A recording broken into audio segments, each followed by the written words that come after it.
Hello everyone, I welcome to all of in this class. ये आपका set for vocabulary का है जिसको हम डिस्कस करेंगे और इसमें मैं आपके लिए 5 वर्ड लेकर के आया हूँ। सो चलिए विदाउट एनी डिले शुरू करते हैं। अच्छा, वो 5 वर्ड कौन कौन से हैं? पहला वर्ड यहाँ पे हम अपने पास है वोरेशियस। सेकंड वर्ड है यहाँ पे फोमेंट। थर्ड है एग्जेजरबेट। फोर्थ यहाँ पे इविलेंट।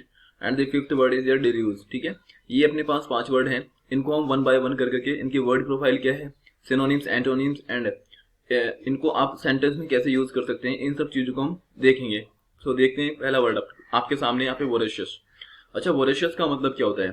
सबसे पहले ओ यू एस यहाँ पे है, तो ये अपने आप में क्या है, एडजेक्टिव है। ठीक है, कोई भी वर्ड जो आपका ओ यू एस से होता है तो एक जनरल बेसिक सी अंडरस्टैंडिंग है कि ये अपने आप में एडजेक्टिव होगा। अच्छा, एडजेक्टिव कौन होते हैं? जो किसी नाउन या फिर प्रोनाउन के बारे में क्वालिफिकेशन या उनके बारे में कुछ ऐड करते हैं, दैट इज कॉल्ड एडजेक्टिव। ठीक है, इसके दो मीनिंग होते हैं बेसिकली। पहला होता है हैविंग अ एपिटाइट, ठीक है, यानी कि ह्यूज एपिटाइट, एक ऐसा पर्सन जिसको भूख बहुत ज्यादा लगती हो, खाने के कंटेक्स्ट में बात हुई है। दूसरा क्या होता है, अगर कोई एक ऐसा बंदा है जो बहुत ही ज्यादा ईगर है किसी चीज को लेकर के और उसकी चाहत को शांत ना किया जाए, इनसैशिएबल उसको हम बोल देते हैं, तो उसको भी हम बोल देते हैं वोरेशियस पर्सन। ठीक है, दूसरा इसका सिनोनिम्स होता है रवेनियस। रवेनियस का मतलब होता है जो भूखे ही तरह खाता है, यानी कि काफी टाइम से उसने नहीं खा रखा है और आज उसको खाने के लिए मिल जाए तो क्या हाल करेगा, इनफैक्ट खाना तो छोड़ो, प्लेट भी खा जाएगा। That is called ravenous person. Synonyms की अगर मैं बात करता हूँ तो इडेशियस, गिरूडी, सॉरी गिरिडी, होगिश, रेपेसियस और इज्यूरेंट। ठीक है, ये आपके कुछ वर्ड हैं। अच्छा, वोरेशियस जो है ना, आपके एक लैटिन वर्ड वोरेर से मिलकर के बना है, जिसका मतलब होता है टू ईट ग्रिडिली, यानी कि लालची की तरह खा लेना। ठीक है, जैसे यहाँ पे एक वर्ड है, यहाँ पे इसी को लेकर के कुछ और वर्ड फॉर्म किए जा सकते हैं। जैसे अपने पास यहाँ पे है कार्निवर्स। ठीक है, कार्नी का मतलब होता है एक तरह का फ्लैश। ठीक है, यानी कि वो मोबाइल वाली फ्लैश की बात नहीं कर रहा हूँ। ठीक है, फ्लैश का मतलब होता है मांस का टुकड़ा, जो अपने आप को कंज्यूम करता है, अपनी लाइफ को सस्टेन कर सकता है किसके बेस पर, सिर्फ और सिर्फ मांस खा करके। अब ये कोई इंसान भी हो सकता है और कोई ये जानवर भी हो सकता है। इंसान कैसे, जैसे आदमी हो गया, और जानवर कैसे, जैसे कि टाइगर, एनिमल, एलिफेंट वगैरह हो गए। ठीक है, एक होता है हर्बीवर्स। ठीक है, हर्बी का मतलब यहाँ पे होता है कि शाक सब्जी पत्तियां वगैरह जो होते हैं, तो यानी कि जो फ्रूट्स वेजिटेबल्स वगैरह को कंज्यूम करते हैं, दैट इज कॉल्ड हर्बीवर्स। ठीक है, ओमनी का मतलब क्या होता है? ये दोनों का पेयर होता है। ओमनी का मतलब वैसे अपने आप में ऑल होता है, जैसे गॉड के बारे में कहा जाता है ओमनी पोटेंट, यानी कि सबसे ज्यादा वो पावरफुल है। ठीक है, तो उसी तरह से आप इसको बोलते हैं। ओमनी का मतलब क्या होता है? ऑल, यानी कि ये जैसे ही मौका मिलता है, शादी में गए, दोनों डिश देखी, देखा कोई नहीं देख रहा तो दोनों को कंज्यूम कर लेते हैं, है ना, मतलब थोड़ा थोड़ा रेस्ट कर लेते हैं। फिश मिल गई वहाँ पे फिश खा ली, और सब्जी मिल गई तो सब्जी खा ली, मतलब सब चीजें को खा लेते हैं। ठीक है, ऑमनीवोर्स उनको हम कहलाते हैं। फ्रूगीवोरस का मतलब क्या है? ये अपने आप को फ्रूट से लेकर के कंज्यूम करते हैं, मतलब अपनी लाइफ को ना जिंदगी भर कुछ और नहीं खाते, सिर्फ और सिर्फ फ्रूट ही कंज्यूम करेंगे। ठीक है, और दूसरा क्या होता है? ग्रैमनीवोरस। ग्रैमनी का मतलब क्या होता है बच्चे? गैस, यानी कि ये कुछ ऐसे एनिमल या इंसान भी हो सकते हैं। इंसान तो खैर रेयर ही केस में मिलेगा, लेकिन ये क्या होंगे अपने आप में? ये एक जानवर होते हैं जो सिर्फ और सिर्फ अपनी आप की लाइफ को सस्टेन करते हैं, किसके बेस पर? सिर्फ ग्रास के बेस पर, यानी कि ये अपने आप पूरी होल लाइफ घास खाते हैं। ठीक है, एक होता है यहाँ पे पीसीवोरस। पीसी का मतलब क्या होता है? अपने आप में फिश। ठीक है, यानी कि फिश को कंज्यूम करते हैं। पीसीवोरस का मतलब एक ऐसा पर्सन या कोई भी चीज जो फिश को कंज्यूम करती है, जैसे डक वगैरह आपने देखा होगा, जो समुद्री या नदी के तालाब के किनारे होती हैं, सिर्फ मछला ही खाती हैं। ठीक है, पीसीवोरस। और पिस्की, जैसे पीसी का मतलब अपने आप में फिश होता है। ठीक है, और जहां मछली को रखा जाता है that is called aquarium, AQUARIUM। ठीक है, एक्वेरियम क्या होता है? एक तरह का आर्टिफिशियल टैंक होता है या मिरर का बना होता है, जिसके अंदर ही मछलियों को रखा जाता है। ओके, और इसी की एक स्टडी को हम बोलते हैं पीसी कल्चर। पीसी कल्चर के अंदर बेसिकली मछलियों का पालन वगैरह की बात की जाती है, that is called PC culture. अच्छा, इस वर्ड के हम एंटोनिम्स की अगर हम बात कर लेते हैं तो एंटोनिम का मतलब होता है अपने आप में फुल, गलटेड या फिर सैशिएटेड। सैशिएटेड का मतलब अपने आप में बंदा शांत है, ठीक ठाक है, कोई इशू नहीं है। ठीक है, गलटेड मतलब खाया हुआ। अच्छा, एक बात सुनिए, अगर कोई बंदा वोरेशियस है, बहुत ज्यादा खाता है, तो डेफिनेटली वो कैसा होगा? ग्लटन होगा। ठीक है, बहुत ज्यादा खाने वाला होगा, और जब खाने वाला होगा तो पेटू होगा। अब जाहिर सी बात है, सिक्स पैक एब्स तो ऐसे रहेंगे नहीं उसके। ठीक है, ये पेट बाहर सा होगा, लालची बने होंगे, that is called glutton person. ठीक है, वॉरेशियस वर्ड आई होप ये आपको काफी अच्छे से क्लियर होगा। यहाँ पे आप कुछ 1 सेकेंड देखिए। हाँ, मैंने आपको समझाया कि कार्निवोरस क्या होते हैं, जो सिर्फ और सिर्फ फ्लैश को कंज्यूम करते हैं। ठीक है, और ये आपके हर्बीवर्स जो सब्जी वगैरह कंज्यूम करते हैं। अच्छा, पीसीवोरस कौन होते हैं? जो मछलियों को कंज्यूम करते हैं। ओके, आई होप ये वर्ड आपको काफी अच्छे से क्लियर होगा, कोई इशू नहीं है। अच्छा, मैंने यहाँ पे एग्जाम्पल आपको नहीं दे पाया, अब सुन लीजिए। मान लीजिए कोई शादी में कोई प्रोग्राम हो रखा है। ठीक है, आप मम्मी से कह दो, मम्मी ये बंदा है ना, इसको तो बिल्कुल मत बुलाना। क्यों? बिकॉज ये था वोरेशियस पर्सन। ठीक है, मतलब प्लेट, शादी का खाना तो छोड़ो, प्लेट भी साफ कर जाए ना बुलाएं, ऐसा कुछ नहीं होता। ठीक है, बुला सकते हैं, कोई इशू नहीं है। ठीक है, बस एक समझने के लिए आप इसको कंसिडर कर सकते हैं। आई होप ये चीज़ आपको काफ़ी अच्छे से क्लियर होगा, ये वर्ड। नेक्स्ट वर्ड की तरफ हम मूव करते हैं। नेक्स्ट वर्ड हमारे पास फॉर्मेट करना। अच्छा, फॉर्मेट अपने आप में एक वर्ब होती है। ठीक है, जिसका मतलब होता है स्टिर अप कर देना, इंस्टिगेट कर देना, उकसा देना किसी चीज़ को, है ना। ये मतलब उकसा देना, सीधी सी बात तो ये होती है। लेकिन किस चीज के लिए? एक ऐसे काम के लिए उकसा देना जिसका जो रिजल्ट है ना, कॉन्सिक्वेंसेज है, वो वायलेंस में क्रिएट हो जाए, ठीक है, मतलब वहां पे वायलेंस हो जाए या कुछ गलत हो जाए, है ना, या कुछ भी ऐसा हो जो गलत हो जाए। एग्जाम्पल देखते हैं, पहले एग्जाम्पल से हम समझेंगे। The bad news from abroad it fermented pessimism among the professional investor. देखो, ये इन्वेस्टर ने पैसे को इन्वेस्ट करते हैं। अब जैसे ही फॉरेन से न्यूज आई, फॉरेन का मतलब क्या होता है, हो सकता है आईएमएफ से न्यूज आई हो, ठीक है, और कहीं से भी न्यूज आ सकती है, या जितनी क्रेडिट रेटिंग एजेंसी होती हैं, ठीक है, इंडिया के अंदर रेटिंग एजेंसी है ना, अगर आपने पढ़ा होगा जीएस वगैरह में, तो क्रेडिट रेटिंग एजेंसी होती हैं। इनका काम क्या होता है? इनका काम होता है जो हमारी जीडीपी होती है या किसी पर्टिकुलर कंट्री की ग्रोथ वगैरह होती है, किसी क्वार्टर में उसको फोरकास्ट करना कि देखो यहाँ पे ना इतने साल में आप इन्वेस्ट करोगे तो इतना पैसा डबल हो सकता है, व्हाट्सएवर। तो इन्होंने क्या हुआ, जैसे ही बाहर से न्यूज आई है ना, तो जितने प्रोफेशनल थे उनके अंदर पेसिमिज्म को फोमेंट कर दिया, मतलब पेसिमिज्म बहुत ज्यादा बढ़ गया, ठीक है। एक तो होता है एक्टिविज्म, एक्टिव है भैया हम तो पैसे लगाएंगे, एक होता है पेसिमिज्म, भैया चुप पड़े रहो, कोई फायदा नहीं है, क्योंकि बाहर से न्यूज आई है कि इस बार जो है ना हमारी जीडीपी ग्रोथ जो है खराब होने वाली है इस कंट्री की, तो वहां पे पैसा हम नहीं लगाएंगे। तो फोमेंट का मतलब ये हो गया। दूसरा मीनिंग क्या होता है यहाँ पे, the radical set of several bombs in effort to foment rebellion among the peasant. Peasant का मतलब होता है छोटे छोटे किसान जो होते हैं, ठीक है। अब उन किसानों के बीच में क्या हुआ, जो रेडिकल्स थे उन्होंने काफी सारे बम को डिस्पोज किया, सिर्फ सॉरी डिस्पोज तो नहीं होता है, काफी सारे बम वहां पे उन्होंने सेटअप किए। मतलब रीजन क्या था, सिर्फ यही था कि जो रिबेलियंस को वहां पे फॉर्मेंट किया जा सके, यानी कि उकसाया जा सके, ठीक है। The song was banned on the ground, ये तो इंडिया में होता रहता है, ठीक है, मूवी बैन कर दी, सॉन्ग बैन कर दिया, ठीक है। रीजन ये होता है कि कहीं ऐसा ना हो कि ये चीजों को फॉर्मेंट कर दे, यानी कि उकसा दे रेडिकल टेंशन को, ठीक है। सॉन्ग को इसलिए बैन किया गया है ऑन द ग्राउंड, इसी बेस पे किया गया है कि कहीं ऐसा ना हो कि ये जो फॉर्मेंट है उसको जो रेडिकल टेंशन है उसको फॉर्मेंट कर दे, ठीक है। सिनोनिम्स की अगर मैं बात करता हूँ तो यहाँ पे क्या होते हैं, एजिटेट करना, ठीक है, उकसा रहे हैं आप किसी को, प्रोवोक कर देना, एक्साइट कर देना, फिर अराउज कर देना, सभी का सेम मीनिंग होता है। एंटोनिम का मतलब होता है किसी चीज को अले करना, पैसिफाई कर देना, है ना, पैसिफाई कर देना, काम शांत कर देना, ठीक है, और क्वेंच कर देना, एक्स्ट्रा पीरियड डिस्करेज, ये आपके एंटोनिम्स हो जाएंगे, इसके अपोजिट वर्ड हो जाएंगे। अब इसको आप ऐसे समझें, one second let me change my pen. इसको आप यूं इस तरह समझें, ये है दिल्ली ये है दिल्ली, ठीक है, और यहाँ पे है रेड फोर्ट, ठीक है। अब यहाँ पे हमारे जो किसान भाई हैं वो क्या कर रहे थे, मार्च कर रहे थे, बिल्कुल सीधी सी बात है, उनका राइट है, फंडामेंटल राइट है, ठीक है। अब क्या कर रहे हैं, वो मार्च कर रहे थे। अब यहाँ पे एक भाई साहब है जिनका नाम था देव सिंह सिंधु, अब ये ऊपर चढ़ गए रेड फोर्ट पे, और इन्होंने जो सिख समुदाय का झंडा होता है उसको लगा दिया, और हमारा जो नेशनल फ्लैग है उसको हटा दिया, ठीक है। तो इन भाई साहब ने क्या किया है, इन भाई साहब ने जितना मूवमेंट था ना उसको क्या कर दिया, फोमेंट कर दिया।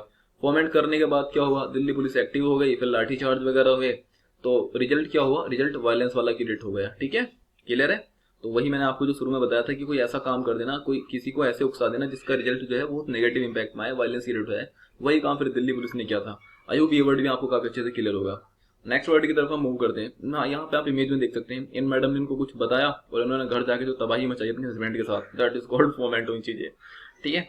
नेक्स्ट वर्ड की तरफ हम मूव करते हैं। नेक्स्ट वर्ड होता है एग्जैजरबेट कर देना। एग्जैजरबेट का मतलब क्या होता है, कोई सिचुएशन पहले से एक तो ऑलरेडी खराब है और आपने उसको और ज्यादा बढ़िया कर दिया, मतलब खराब कर दिया, दैट इज कॉल्ड एग्जैजरबेट करना। हिंदी में इसको बोल देते हैं खराब कर देना, पता नहीं, ठीक है, ऐसे करके। यहाँ पे अब मैं बात करता हूँ, यहाँ पे आपके इसके सिनोनिम्स। सिनोनिम्स मतलब क्या होता है, जिनका जो सिमिलर वर्ड होते हैं। एग्जैजरबेट कर देना, वर्सन कर देना, इंटेंसिफाई, इंटेंसिफाई का मतलब ऐसे बढ़ाना होता है, लेकिन मान के चलो सिचुएशन ऐसे खराब है आपने और उसको ऐसे बढ़ा दिया, तो दैट इज कॉल्ड, आपने उसको इंटेंसिफाई किया है, कहीं ना कहीं आपने डायरेक्टली इनडायरेक्टली उसको एग्जैजरबेट किया है, ठीक है। एक होता है कॉम्प्लिकेट कर देना, ठीक है, तो कॉम्प्लिकेट करना भी क्या होता है, अपने आप में सिचुएशन को खराब कर देना। एक तो वैसी प्रॉब्लम बहुत ज्यादा हो रखी है, आपने उसको और कॉम्प्लिकेट कर दिया, तो इसके सब सिनोनिम्स हो जाते हैं, ठीक है। अब एग्जांपल देखते हैं। The fender bender was exasperated when a line of the 25 cars flowed into the back of the Rakesh car. अब ये कोई मिस्टर राकेश साहब हैं, इनकी कार है। अब इसमें क्या हुआ, फेंडर बेंडर, फेंडर बेंडर का मतलब क्या होता है, एक छोटी मोटी सी टक्कर लग जाना, बहुत मामूली सी वो चीजें हुई, लेकिन क्या हुआ, अचानक से क्या हुआ, पीछे से एक 25 लाइन की कार आ रखी थी, उसने इनकी कार और आकर के ठोक दी, तो सिचुएशन क्या हुआ, और ज्यादा एग्जैजरबेट हो गई। आप इसको ऐसे नहीं समझेंगे, आप इसको ऐसे समझेंगे। वन सेकंड, देखिए, पहले कंडीशन में क्या हुआ कि ऐसी हल्की से एक भैया देखो यार क्या कर रहे हैं आपने, हल्की सी टक्कर लगी है, बोले ठीक है क्यों नहीं, इसको हम करा लेंगे।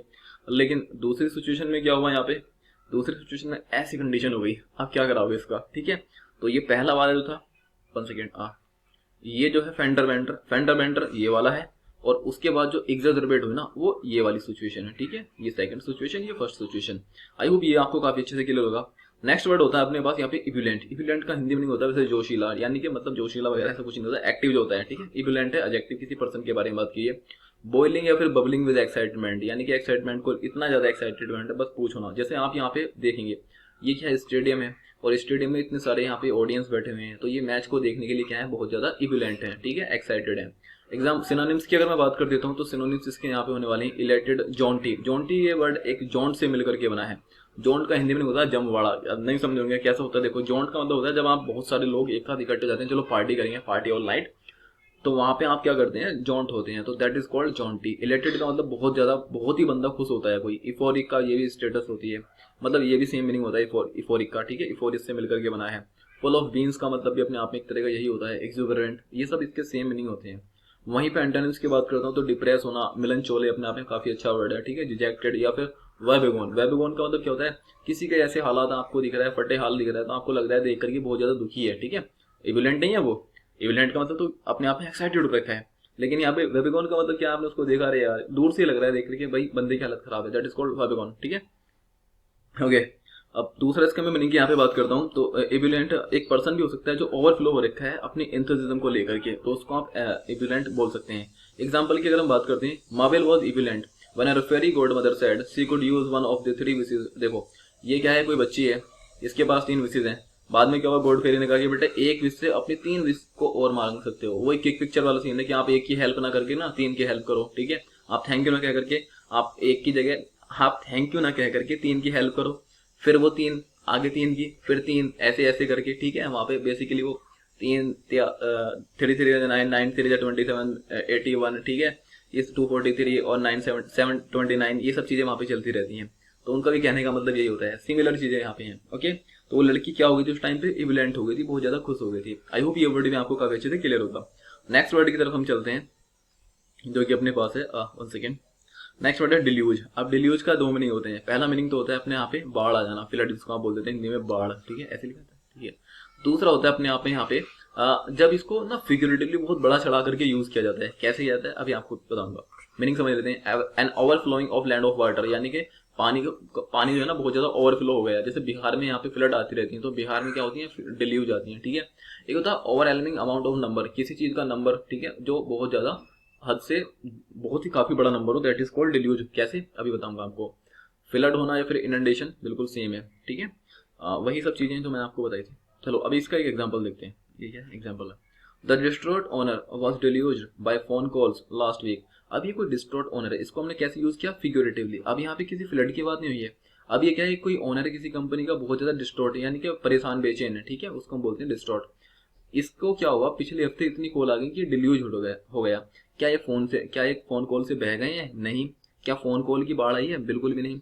हाँ, कहने का मतलब ये है, इसका मीनिंग ये वाला है, यानी कि ओवरवेलमिंग अमाउंट ऑफ नंबर, यानी कि कॉल इतनी आई है कि बहुत ज्यादा कॉल आई है, दैट इज कॉल्ड डिल्यूज, ठीक है। आप इसको दूसरा मीनिंग से यहाँ पे समझे, deluge of thank and appreciation for the return in troops, यानी कि जो आर्मी के ट्रूप वापस आए हैं उनके लिए आप डिल्यूज ऑफ थैंक बोल रहे हैं।